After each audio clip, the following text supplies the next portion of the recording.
દેખ ઉમીને ગરવો ગિરનાર, જ્યાં સાવ જણાશે ઝડપી રે એવા નમણા નરનેતાર. એવી વસુંધરા કે જે શિસ્ત, શાંતિ અને સંસ્કારની સરિતા વહેતી રહે એવા ગુજરાત રાજ્યના અરબી કાંઠે વસેલા ગીર સોમનાથ જિલ્લાના તાલાળા તાલુકાના તાલાળા ગીરની અને Indian institute of Ayurveda research and hospital રાજકોટનું પ્રતિનિધિત્વ કરતી હું માતોલિયામી આપ સૌને નમસ્કાર કરું છું. આજનો વિષય છે અમૃતકાળમાં આયુર્વેદની વિસ્તરતી ક્ષિતિજો. અમૃતકાળ એટલે શું? શા માટે અમૃતકાળ?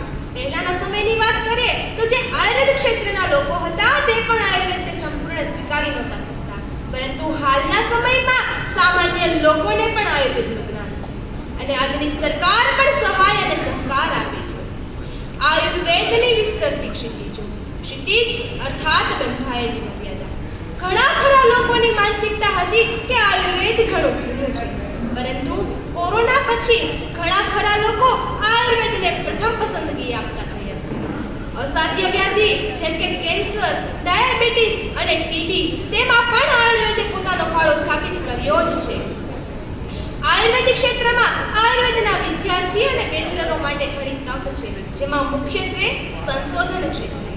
આયુર્વેદના જે 8 અંગ છે કે કાલ, બાલ, ગ્રહ, ઉર્ધ્વમ, શલ્ય, દંશ્ર, જરા, વિષય. તેમાં આપણે વાત કરીએ તો બાલ, ગ્રહ અને દંશ્રા આ 3 ચિકિત્સા પદ્ધતિનું વર્ણન આપણે સંહિતાઓમાં ઘણું ઓછું જોવા મળે છે અને આ ચિકિત્સા પદ્ધતિઓમાં આપણા આયુર્વેદના વિદ્યાર્થીઓ અને બેચલર માટે એક ઉત્તમ તક છે કે તેમાં વધુને વધુ સંશોધન કરી અને લોકોને વધુ માહિતી પ્રકાશિત કરી શકે તેમ છે.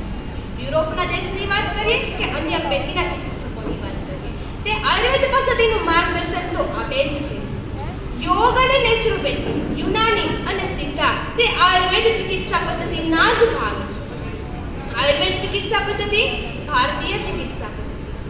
21મી સદીમાં સમગ્ર વિશ્વ આયુર્વેદ ચિકિત્સા પદ્ધતિને એક આશાની નજરે જોવે છે. કોરોના કાળ દરમિયાન યુરોપ જેવા વિકસિત દેશ પાસે કોઈ ઉપચાર ન હતા, ત્યારે ભારત જેવા વિકાસશીલ દેશમાં આયુર્વેદ ઉપચારને કારણે મરણાંક ઘણો ઓછો હતો. વિશ્વમાં જ્યારે કોરોનાનો કોઈ ઉપચાર ન હતો ત્યારે દરેકના મનમાં એક જ વાત હતી કે રોગ પ્રતિકારક શક્તિ કેવી રીતે વધારવી, શું ખાવું, શું ન ખાવું. ત્યારે આનો જો કોઈ સચોટ જવાબ આપી શકે તો તે આપણી ચિકિત્સા પદ્ધતિ આયુર્વેદ ચિકિત્સા પદ્ધતિ.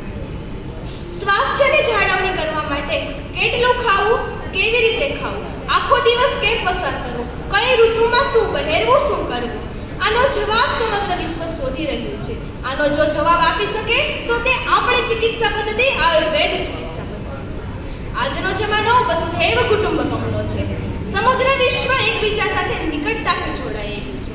દરેક દેશ, દરેક વ્યક્તિ પોતાના વિકાસ માટે એકબીજાને સ્વીકારી રહ્યું છે. આયુર્વેદ ચિકિત્સા પદ્ધતિ એ વસુધૈવ કુટુંબકમને જોડતી એક સાંકળ કડી છે.